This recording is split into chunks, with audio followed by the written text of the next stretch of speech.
Ruby's Worry is by Tom Percival and published by Bloomsbury.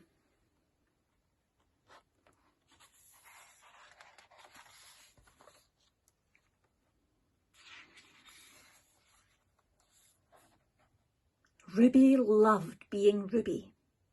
She loved to swing up high. And she loved to explore wild, faraway places. Sometimes she even went all the way to the very bottom of the garden. Ruby was perfectly happy until one day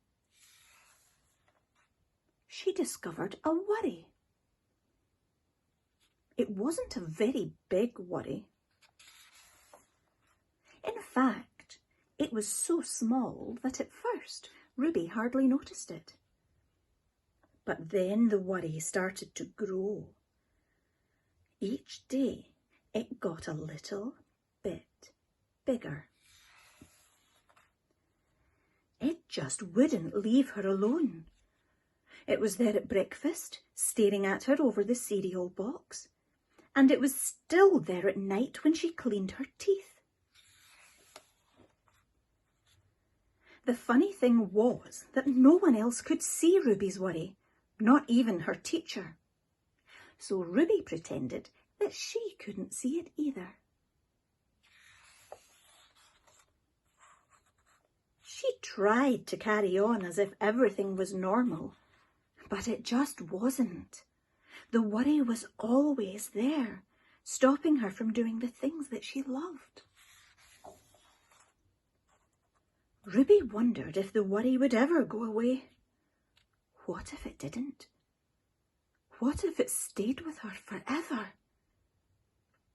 Ruby didn't realise, but she was doing the worst thing you can ever do with a worry. She was worrying about it. Now the worry was enormous. It could barely fit in the kitchen at tea time. It filled up half of the school bus. And it took up whole rows at the cinema. The worry became the only thing that Ruby could think about, and it seemed like she would never feel happy again. Then, one day, something unexpected happened.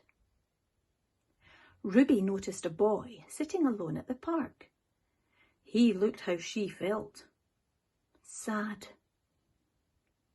And then she noticed something else. Something hovering next to him. Could it be a worry? It was!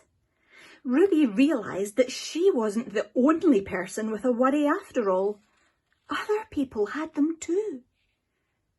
She asked the boy what was on his mind, and, as he told her, the strangest thing happened. His worry began to shrink. Then Ruby did the best thing you can ever do if you have a worry. She talked about it. As the words tumbled out, Ruby's worry began to shrink until it was barely there at all. Soon, both of their worries were gone.